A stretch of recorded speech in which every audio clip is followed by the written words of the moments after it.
A strange philosophy in life is the social stigma about having an ego. Oftentimes, to have an ego is seen as a negative, and despite any literal definition, society typically deems egos as bad. Of course, when looking at egos literally, one can distinguish how having an ego is healthy, but the control of this ego is what sets you apart from a bad ego. Today we will be talking about Theft King, a prime example of an overinflated ego, pride in its fullest form. Theft King is an average indie horror game YouTuber centralizing about the game Five Nights at Freddy's. He makes the typical clickbaity type thumbnails and titles commonplace in the community. Suspicions began to arise about the character of Theft King when he made his Poppy Playtime video. Many saw that the way Theft King would flip-flop on his opinions of the franchise and the shady practices behind it was spineless. I won't delve into detail regarding Poppy Playtime much, as that would involve discussing the entire Poppy Playtime controversy, and I don't want to subject you to that. But the suspicions would only heighten as Theft King became more obvious and brash in character. To demonstrate why this is, I must introduce you to Kane Carter. Kane is the creator of the popular Fnaf fan game Popgoes. He is also partially responsible for the creation of the Fnaf Fanverse initiative, a project worked on by many people including Fnaf founder Scott Cawthon.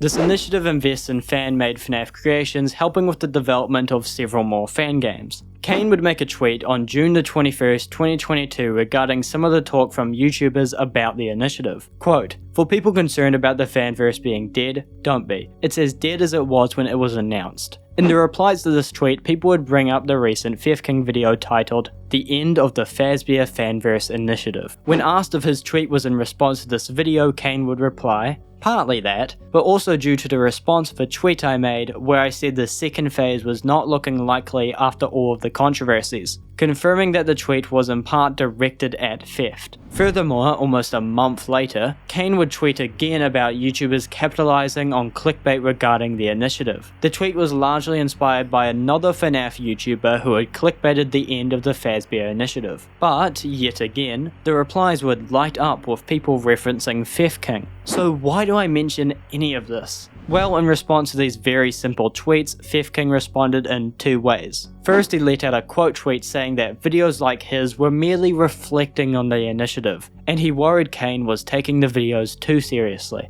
A comment I'm sure won't be relevant again later. Theft King would also publish a video directed at Kane. The video was in all reality worthless. Theft King made the statement that he had been receiving constant harassment because of Kane's tweets, despite showing no evidence for this claim, a behaviour that we'll see a lot of going forward. Theft King would also state that Kane had been unresponsive when Theft King attempted to reach out to him, showing his Twitter DMs to try and prove this. Keep that in mind for later. Shortly after Theft King made his video about Kane, Kane would post an apology tweet longer, with a link to a video that would go into further detail. In all classic Kane glory, the apology was just an elaborate way to clown on Theft King. In a rightfully funny way too. Editor's note here, but I realised when clicking on the Theft King video again that he left a comment in the description of that video reading, "Kane responded with what appeared to be an earnest message, but then linked to Fnaf Rickroll at the end. All I can say is that I'm heartbroken. Let's all take a second to grieve." Alright, back to the video. Promptly after that, Theft King would hold a live stream that had initially had the purpose of playing games. Although as the drama of Kane would come up, this would become the focus of the stream. This led to a complete clusterfuck of a stream. To begin, Theft harpers on the fact that Kane sent harassment to him. To show this, Theft King pulls up a screenshot of people replying to the previously mentioned Kane tweet with his name, having this to say. Kane's tweet was giving people license to start attacking these creators. To me, this is insultingly dumb. Alluding to your name under criticism is not a form of harassment or attack. This gives us a first glimpse at how fragile Theft's ego is. The stream continues, and this is where I want to bring back Theft's original claims that Kane never responded to his DMs. In the stream, Theft King paints Kane as an asshole who never responded to him. He then pulls up a comment left on one of his videos by Kane where he prompts Theft to reach out to him. During the clip and reading the comment, you can hear Theft King begin to get emotional, which he has already done multiple times through the live stream so far. "You did a great job with this. If you're interested, I'm open to giving you more info or have a chat about the fanverse and the development of these fan games. I'm available via Twitter DMs if you want to start something." Guys, I was so happy Fifth then hilariously starts getting emotional and reminiscing over how sad this has been for him. I say hilariously because after 37 minutes and 22 seconds into the stream, Kane himself would donate with the message, "Hey man, keep your chin up. You should check out the latest tweet by @LostPopgoes. It's important." Here Kane would expose Fifth for faking crying on stream. The reason that it showed Kane hadn't yet seen the messages is due to the message being left in message requests. Essentially, he read the message on Twitter and chose to have the conversation on Discord instead. This proves that Fifth King was completely lying to his audience live on stream, and would face the consequences live as well, as Fifth King went from emotionally sad to aggressive fairly quickly. Are you kidding me, dude? Are you kidding? Do you really think this is the venue for this? I DM'd you, I'm begging you to fucking speak to me. I've been begging you, and you've been ignoring me. I didn't do anything. I've been ignoring you. And now you come in private. I'm trying to resolve this in private, and then you come in my fucking live stream and do a donation. Are you serious? Fifth King would complain that it could have been done privately, a statement that holds no ground as Fifth King was the initiator to turning everything public, and that Kane was putting him in an unfair position by doing what he did on livestream, which I'm sure that we can all agree is justified when accounting for what Fifth King was doing, and also funny as fuck. In a fit of panic, Fifth King would then end the livestream. In the aftermath of this, Kane would show more DMs between the two where Fifth King is seething over the stream. When Kane politely asks, "Where should this all go from here?" Fifth states, "I move on. Keep winning. Keep kicking ass." As if we didn't just watch Fifth King cry on stream over a situation he almost completely conjured up in his mind. Fifth King would go live, again, this time for 5 hours, and whilst most of the stream is lost to time, there is about an hour and 20-minute clip of it still available. All it really shows is how petty of a human Fifth King is, both taunting Kane about his video game making skills, bragging about his own video making skills, and blocking Kane on Twitter. Fifth King spends much of the livestream trash talking other Fnaf YouTubers, and overall coming off as completely deranged. Nothing shows us more than a clip towards the back end of the stream where Fifth King says this. From what I've seen in the last few days, I think Kane Carter is a vindictive, evil person. You know, I'm not religious, but like if there was a hell, Kane Carter will burn for eternity. Like that's straight up the kind of person I think he is. He's vindictive and likes to see people suffer. He would then promptly end the stream, leaving this as his final statement. The egregious claims Fifth King made demonstrated how he would lie to coerce his audience into believing him as the victim. Although as anyone with a functioning brain would deduce, Fifth King was nothing more than a vindictive liar. Thus many people from the community would cut ties and distance themselves from him. Fifth King would make an apology on both Twitter and on YouTube, but his actions were far too late, and didn't serve to heal the situation any further. In fact, the apologies would only serve as another point to prove that Fifth King lies almost every time he speaks. Kane Carter would publish a new video to his own YouTube channel on July 23rd where he delved into greater detail about what Fifth King had been saying to him behind the scenes. A lot of the video is dedicated to information I have already covered, although there are a few extra tidbits to mull over. Firstly, when Kane made his initial tweet in June 2022, Fifth King would reach out privately to Kane on Discord. The message is long and goes over a few different topics. Much of them don't have much weight and discuss trivial topics such as clickbait thumbnails, primarily with titles like "The End of the Fazbear Fanverse Initiative," although I'll draw your attention to this one particular portion. Quote, "The reality is, my videos have all been extremely well received, including this latest one. I'll be frank, a lot of the hate sent my way are from people directly traceable from your community. The harassing DMs, personal attacks, etc. If you don't think that we can have a working, professional relationship, in spite of the fact that my job sometimes puts me at odds with you, fine, that sucks. But fine, I'm not your enemy. I'm not your friend either. I like your games and I'm excited for them. I will continue to make videos covering the topics that I think are interesting. However, I don't have any beef with you or your game." Sounding here like a Garo Shadow Scale wannabe. I want you to focus on Fifth's mention of harassment that was sent his way. This is not the only time that Fifth has claimed he has undergone attacks by the fault of Kane. Kane would respond in another long message that I will read a short excerpt from, mainly regarding the harassment claims. I apologize for any harassment that you may have received from my community. That is not something that I have ever allowed. Tell me who is involved with that and I will cast them out of my circles, simple as that. So, how did Feft respond to this? Crickets. No example of the attacks, no clarifying what was sent, no comment on anything else Kane talked about in his message. The irony and hypocrisy from Feft in this scenario is laughably bad. Once again, almost a month later when Kane made his second tweet, King would reach out privately through Discord once again. He begins by commenting on the harassment once more. Quote, "Hi Kane, I'm receiving a tremendous amount of hate, harassment, and even some, stupid and non-credible but still, threats." Again, this would come with a complete lack of evidence. Worst yet, King would subtly threaten making a call-out video on Kane himself by stating, quote, "I'm gonna be honest, I have been deliberately avoiding making a video that I know my audience would be super interested in. I'm sure you could understand why people would be curious to watch such a video. I haven't made this video because I didn't want to deal with your community freaking out at me again. Unfortunately, your tweet has made that happen regardless. Which sucks, and I think that's super unfair."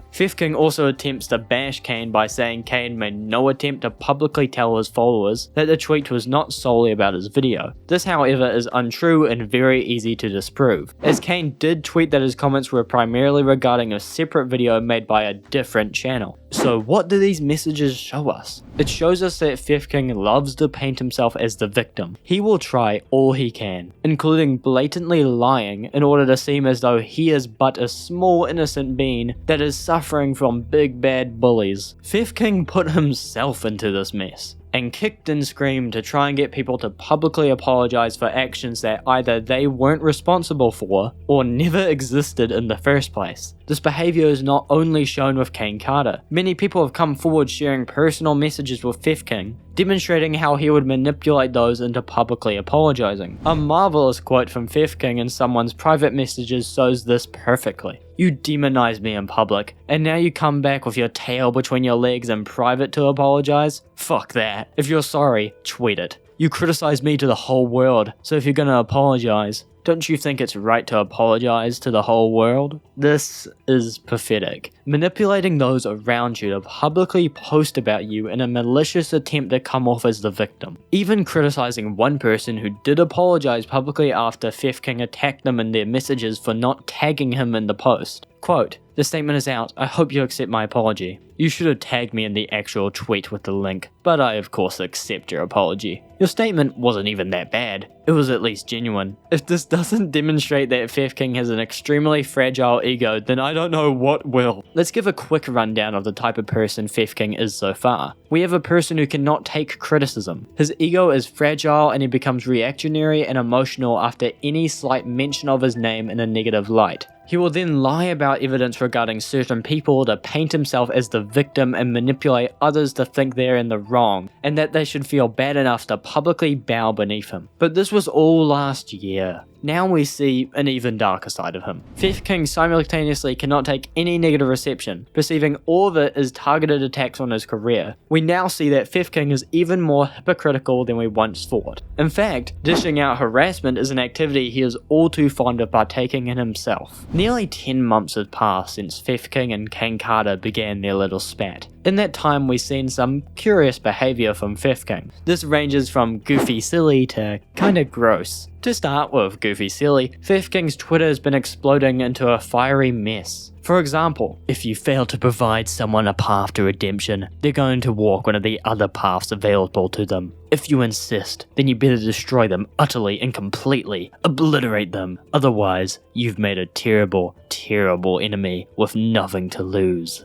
The fact that this man's entire career is not complete irony continues to fascinate me every day. To include this image of Golden Freddy as a man who is in his 30s, by the way, is hilariously sad. Tweets like this or others that show him being extremely salty exist during this time. Believe me, it makes it really hard to take him seriously. Another way King has shown his mountain of saltiness is his refusal to move on from Kane Carter. There are multiple examples of King mentioning Kane Carter through his videos or in thumbnails. But the funniest one occurs in his Fnaf drama tier list. The video goes over a few users in the Fnaf fanbase that have gathered some controversy over the years, and he ends the video with ranking himself. The obvious bitterness is apparent throughout the clip. For the heinous sin of telling someone who is actively provoking me to burn in hell, I, Theft King, deserve to die. I win. What this shows is that Theft King's ego was hurt so deeply that for months he was unable to grow out of the drama and act anything but salty. Not to mention he blatantly disregards a large quantity of the actual drama of him and Kane. Before we get to today's most recent drama, we have one more topic to cover. This has to do with LadyFiszi. To give you a brief summary and keep you up to date with the context, Fiszi was, before she was dropped, was an official artist behind the Fnaf series, often producing the artwork for official book covers. Where things get interesting is some of the other things she did behind the scenes. To begin, she self-admits to being into various subgenres of cheese pizza like lolicon, child gore, and helplessness. At the time of being hired, she made art of the Fnaf character Purple Guy murdering kids, like he is alluded to do in the series, although instead of just artwork, this was actually one of her kinks. She made fan fictions about her child kinks,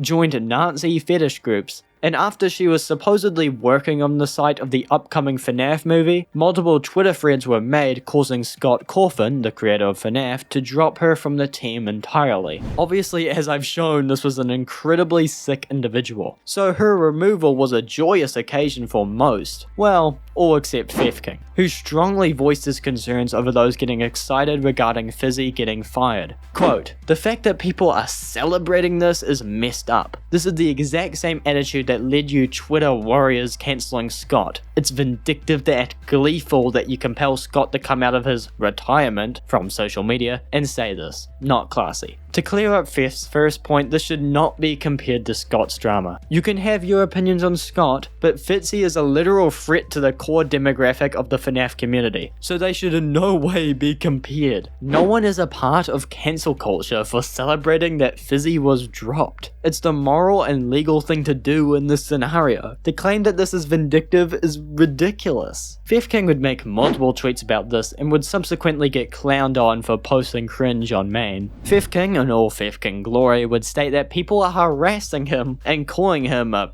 pedophile over this, despite me not finding any of that happening online and doesn't provide any evidence yet again. After continually talking about the drama on Twitter, he moves platforms and creates a whole YouTube video about the drama. The video gives his philosophy on the events. I'll play a short clip to demonstrate a main point in his argument. Of course, I'm glad that LadyFiszi isn't associated with the series anymore, but I'm not happy about the situation. This isn't the time to throw a party. This was the best possible outcome, but that doesn't mean it was a good one. Some justice is solemn. Essentially, he claims that because the situation as a whole is bad and reflects poorly on the community, this isn't a cause for celebration or happiness. Where this philosophy falls apart is his mistaken correlation of what we are happy about. The people celebrating do care about the image of the community. The removal of Fiszi and Scott taking action is what makes the community look better. It's what shows that they don't sit here and do nothing about this sort of behavior. And that to me is cause for celebration. It's great Theft King can rationalize that Fizzi's removal was the right thing, but that bar is set very low. This isn't dogpiling, and this isn't cancel culture, and Theft King deserved all the clowning he got for it. If that doesn't paint a poor picture of what Theft King is like, then his most recent drama will. Theft King has chosen to slander various creators using lies and manipulation to get his way. Before we talk about that, we have a new cast of characters to introduce, each of which has done something in the past to aggravate Theft King. First, we have two ex-moderators of Theft King's Discord server, Stay Hydrated and Underscore. As Stay Hydrated tweeted, both of these people deleted the Discord server in March this year. Next, we have the user The Boss, who would send a copy pasta to Theft King's public email account, jokingly acting as the CIA. Finally, we have SleepLive, a YouTube content creator who has made YouTube videos on Theft King and the drama he constantly gets himself into. Next, we get a bit complicated, so I'm going to thank the YouTuber Lanza, whose recent video provided a great insight into the machinations of how this went down. SleepLive would form a Discord server that included various people, including the aforementioned Stay Hydrated, Underscore, and The Boss. The server would help with communication between people who had ties to Theft King and those interested in covering during the story. Where shit gets saucy is when most people were inactive or asleep. Stay Hydrated Underscore and the boss were still active and having a conversation. Things get bad, however, as Underscore states that after receiving a strike on his channel from King, he would obtain his personal email address as a result. This is just something that happens if you file a strike on someone. Underscore and the boss then got the brilliant idea of sending the same CIA copy-pasta email that the boss sent previously to King's public email. This would go through, and because of this, Stay Hydrated responded negatively, trying to cool off what was going down, as the behavior was very doxing-esque. And I will have to agree with that. Underscore and the boss were definitely in the wrong with their actions and acting immaturely. Subsequently, criticisms and denouncing of what they did is in my opinion warranted. However, everything I just showed you was all part of the screenshots that was sent to King, when another member of the group chat sounded the alarm. What the screenshots show is that Stay Hydrated wasn't into the idea and advised against it. Underscore initially went through with the idea, but in the final screenshot was convinced the idea was in poor taste. And SleepLive was nowhere to be seen in the conversation. But why do I mention all this? Well, because King, after being alarmed with the situation, would post a video titled, "I'm being doxed and harassed by other Fnaf YouTubers." The video was an attempt to frame as if people were out to get him and spreading his information around. In the thumbnail, SleepLive is even shown front and center, despite having no involvement whatsoever, something SleepLive would comment about on Twitter. King also seemingly made a deliberate attempt at covering up the final screenshot where it shows Stay Hydrated and Underscore regretting the actions. You might be saying, but if this was all King saw about the group chat, he would have thought this was all that happened there. Well, that is a bold assumption to make, with all the people in there concluding off a few screenshots where one of them discourages the idea that the entire chat is used to dox him is ludicrous. But keep in mind, King knew a lot of these people. It would have been incredibly simple to reach out to any of them about this, an action he never took. Next, the video turns to talking about SleepLive. He talks about SleepLive making videos on him and bringing up his name multiple times as if he was involved in the quote-unquote doxing.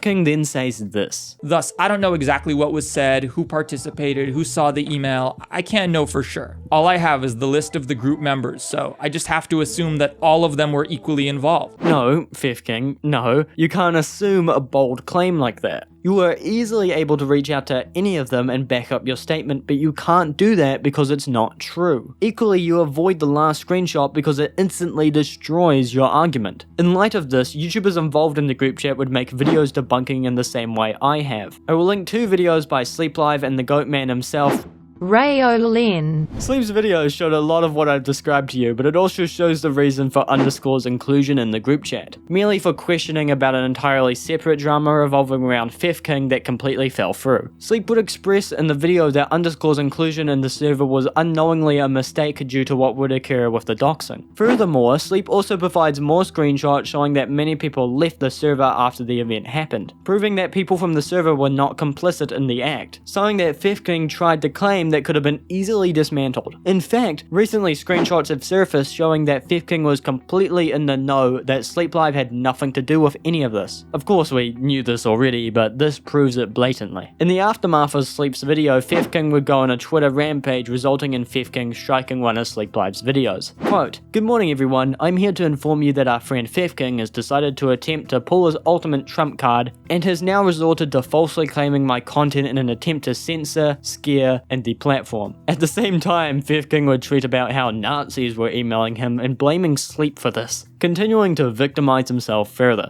King used this situation to lie about people that he didn't like. For one who cries about people sending unproven harassment to him, the hypocrisy to send harassment to other people knowingly doing it maliciously is plainly pathetic. The video he made is still up, despite Goatman's and Sleep's video being up for days. He does not care to provide an accurate story, only one that makes him look good. But why does he do this? I'm not a psychologist, but it's pretty apparent to say that King is heavily insecure about his channel. 6 months ago, on September the 7th, King would publish a video where he comes out as a former heroin addict. He credits YouTube and the Fnaf community for helping him stay sober and how the notoriety he received was super beneficial to him. The story he shares is sad, and I'm not going to downplay anything that King went through. Despite what I've said, I feel incredibly sorry that he went through that. It's an extremely sad story. But what it shows is that King relies heavily on his channel and success. It would be extremely extremely easy to weigh your emotions on your channel after the hand he was given in life. Every drama Fifkin gets involved with is regarding people who have been negative towards his career. The insecurities he has over his channel and its stability show the type of character he is, the danger he provides in his reactionary and emotional responses. His career clearly means a lot to him, and no matter how bad a drama paints him, he's a repeating cycle of continuing to lie and manipulate those in his audience. This situation is still evolving, and Fifkin continues to put himself in a deeper hole. If anything happens, you'll see it on my Twitter link below, alongside the Twitters of some of the YouTubers involved in this. If things progress further, which at this point who knows what the f will happen, I will make a follow-up video, so subscribe for updates on Fifkin. Also, at its current state, Fifkin has chosen to pretend nothing has ever happened, upload like normal, and still tweet his egocentric tweets. Who knows what the next chapter will hold? So with that, make sure to follow me on Twitter, Instagram, and subscribe. Also, be sure to look out for the Discord server coming very soon. Thanks for watching, and I'll see you losers next time. Peace.